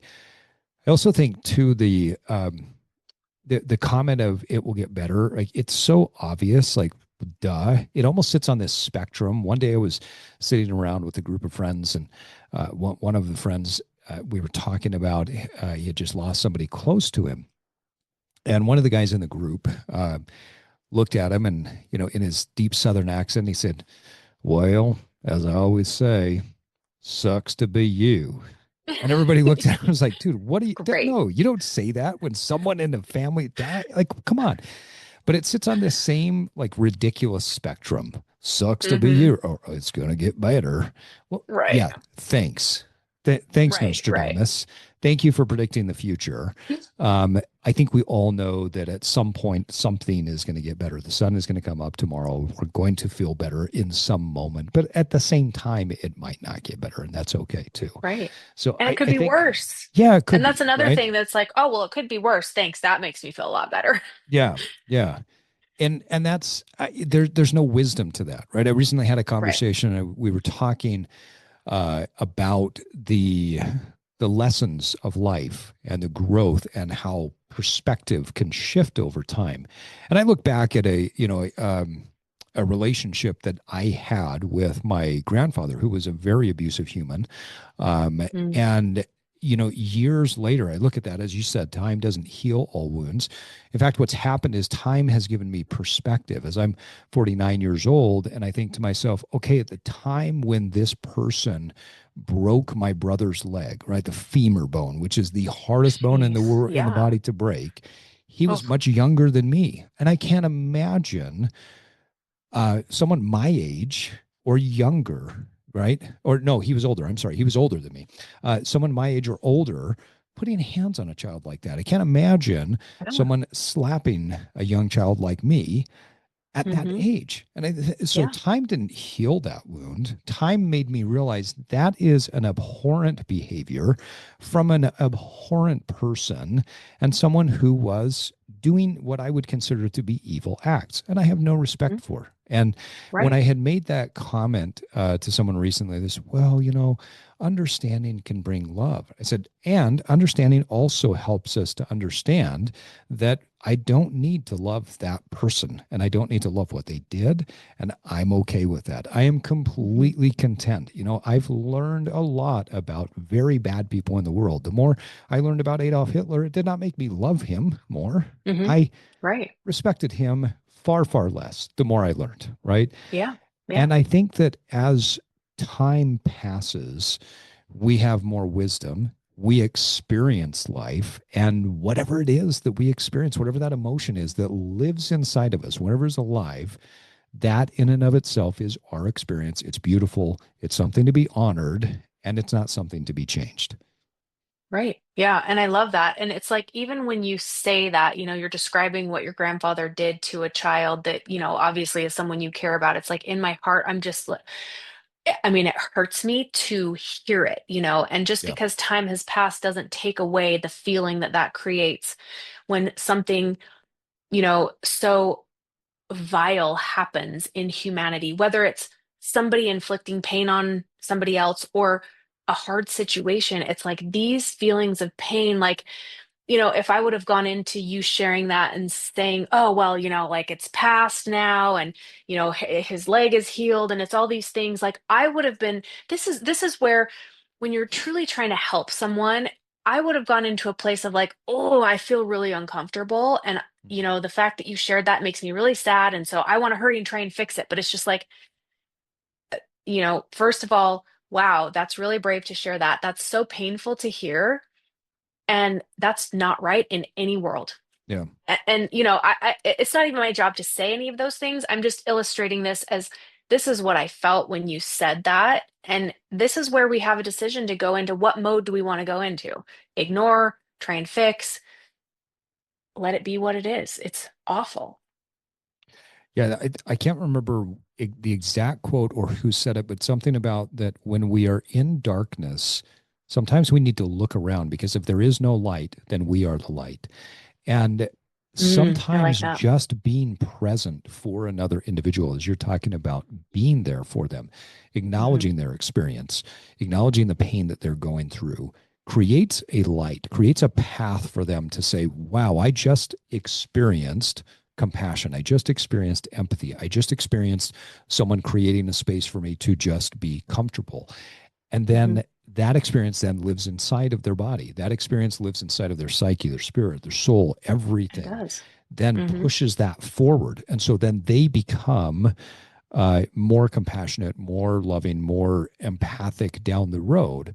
I just believe that naturally grows. And so Hmm. when the darkness is there and the darkness is all around, sometimes we are the light that just can share that moment that Hmm. creates a path for someone else.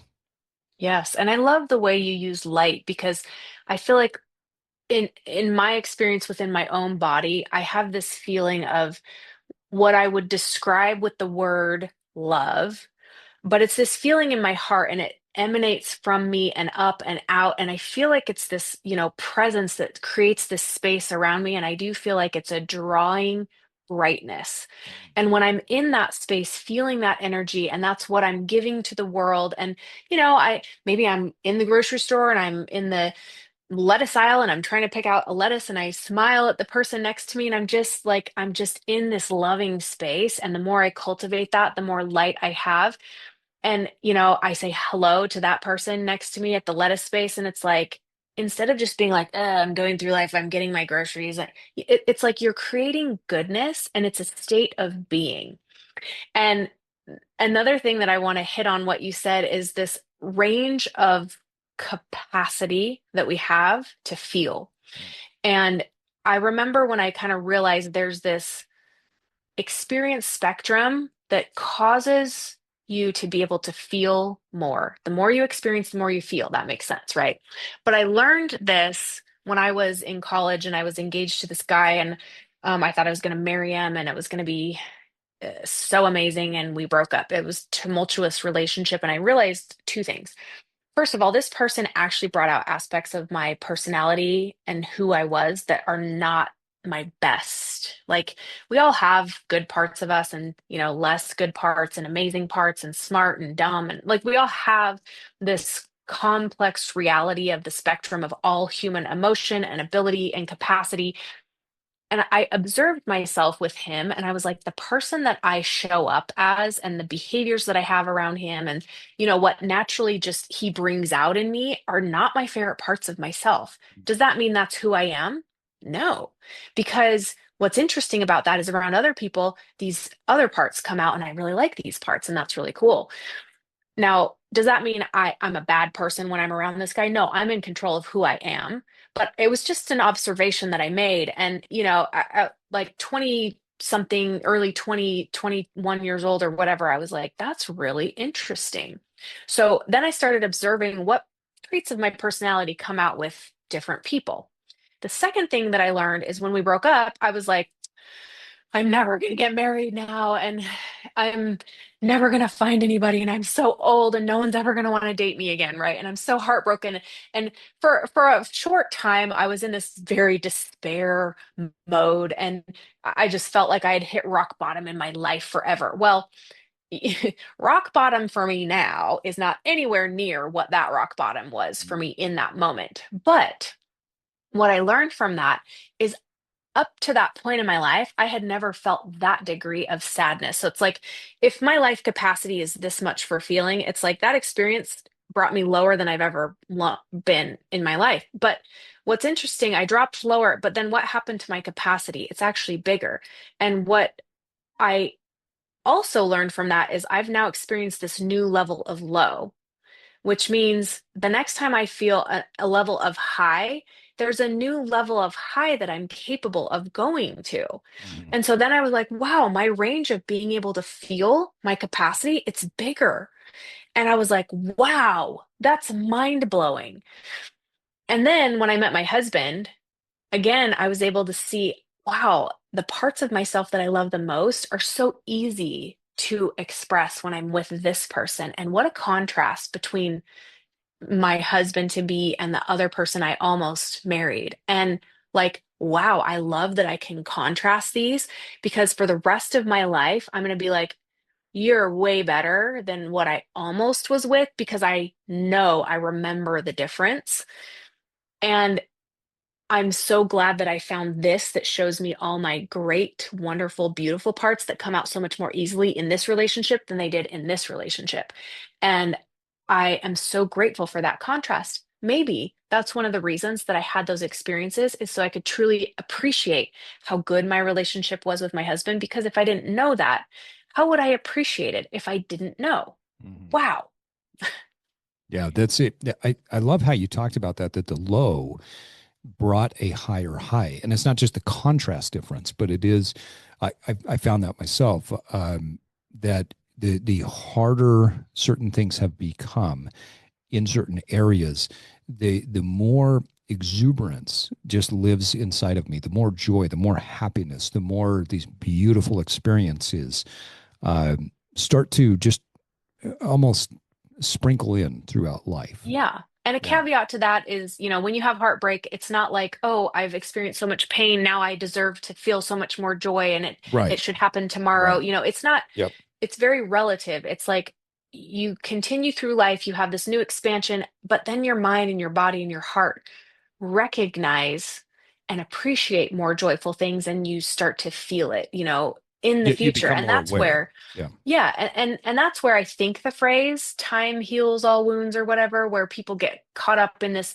well, time will help heal it. It's like, no, actually, your experience created more capacity and your resilience allowed you to become stronger. And then you started recognizing things that you didn't see before, because had you not experienced this, you wouldn't recognize them. I think there's, as we talked about the other day, and I'm seeing through your story today as well, that um, you've learned to both listen to, but then also trust this intuitive voice. I'm curious what it sounds like to you, because I think a lot of people in today's society hear voices from anywhere between 2, 3, 4, 5 hours scrolling on social media to watching television to news bites. So we know what all of those voices are. And I mean, if you're like me and you've got a brain where you get woken up in the middle of the night by that song that continues to play over and over again that you were listening to while you were working out, we all know what those other voices sound like.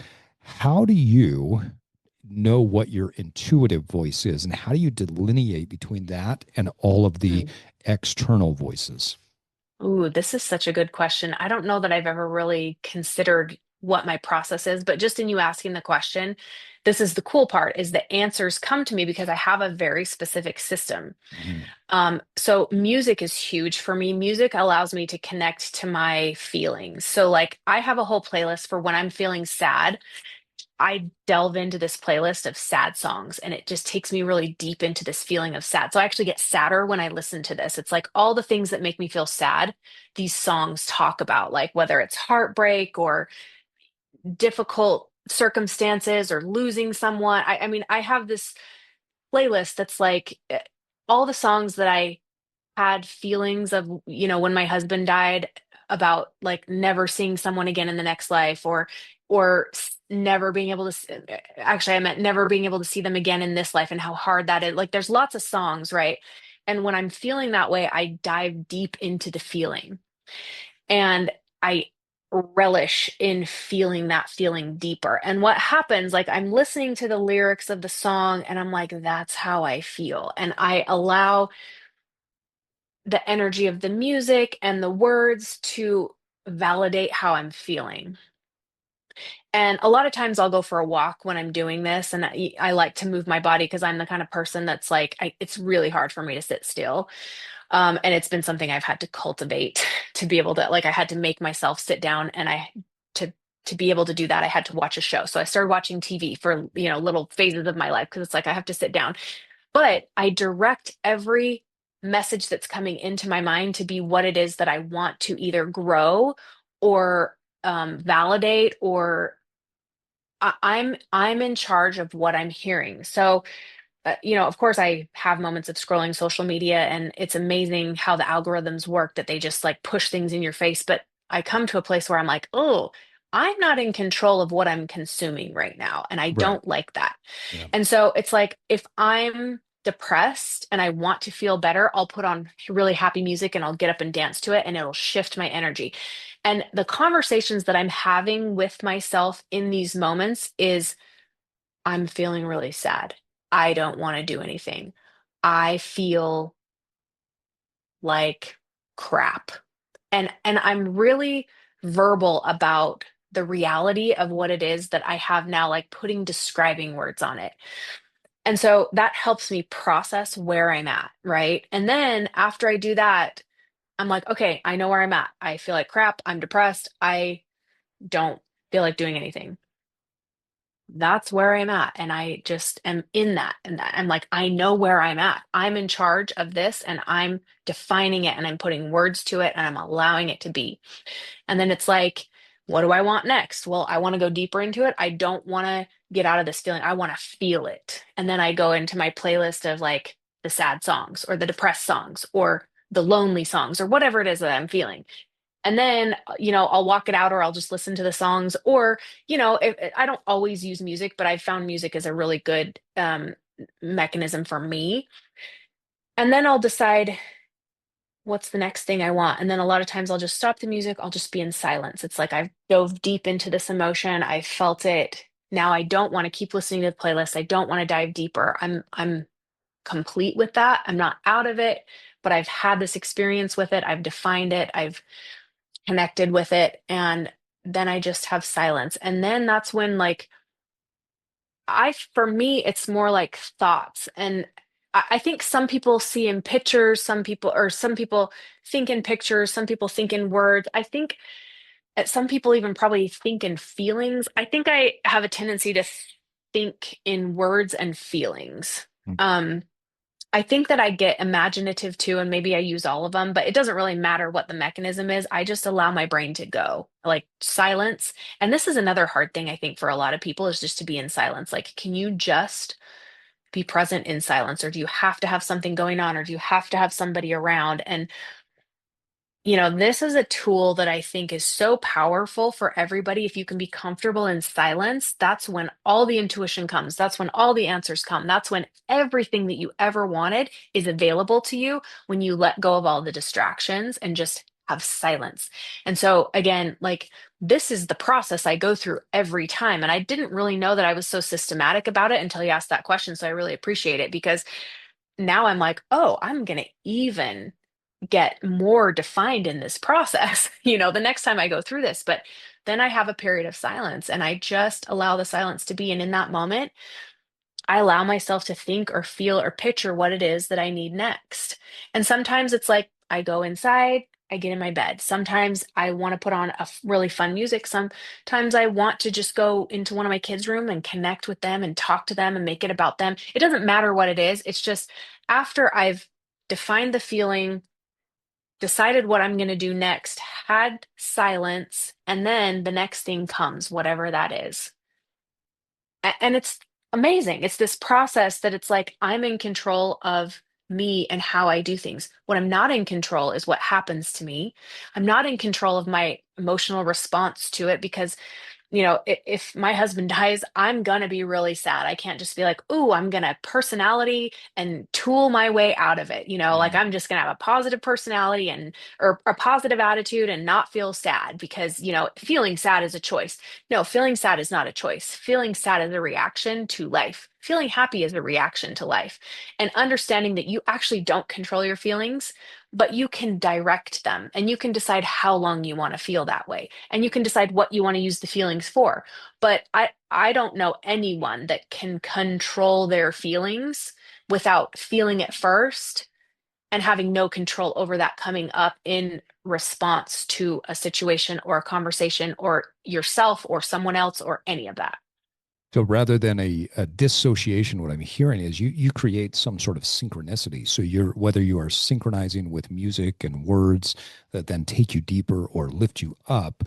But then I think it's important, if I'm hearing you correctly, to recognize that part of your system is that you have to understand your mechanism, meaning that Hmm. whether you are the type of person where your intuition speaks to you through thought or, excuse me, words, feelings, music, maybe visual, maybe you're textural, right? Maybe Hmm. it's a sensation. Maybe it's putting the Hmm. blanket on and cuddling Yeah. up with the Because kids. that's another thing I use is blankets and just getting in my bed and saying Yeah. it's okay for me to just lay here. I don't have to do anything. And oh, that's okay. Yeah, and so there's a form of communication. There's several forms of communication where it's the music or the textual that then communicates to you. And then what I think is really fascinating is you're talking about this. What I visualize is you are now sitting at a table and you're deciding what you're going to eat, whether it's you're going to take little bites of the sadness or whether you're going to go smorgasbord style buffet. Hmm. I'm Hmm. going to go deep into this until I feel full. And then once I'm full, then I'm going to say, okay, now it's time to choose something else. And maybe you're Yeah. just asking the question, am I done? Okay. Am I done with this time? Am I done with this moment? Do I need more? And then moving forward. I think it's a really unique um, process that seems to sit on the opposite end of the spectrum to this dissociation that I think we find so common in our Hmm. society. That's Yeah. really fascinating. Now, I know one of the things that you're working on right now is that you're putting a nonprofit together, or you have a nonprofit that you're working on to help loved ones, or excuse me, to help people who have lost a loved one to experience life and to experience maybe Hmm. moments of joy or moments of respite after the loss of somebody that they cared about. I'd love for you to talk a little bit about what you're doing in that space and what your mission is there. Yeah, thanks for asking. So one of the things so when you have a loss like this, one of the things that is very difficult that you don't expect is the continual losses that you have every day that you weren't expecting.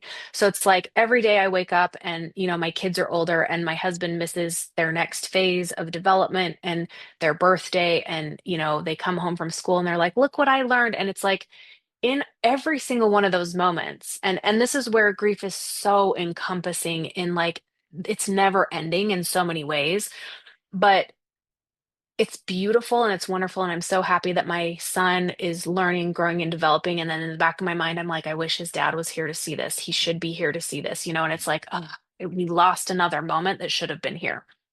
And one of the big losses that I realized very early on is, our family vacations.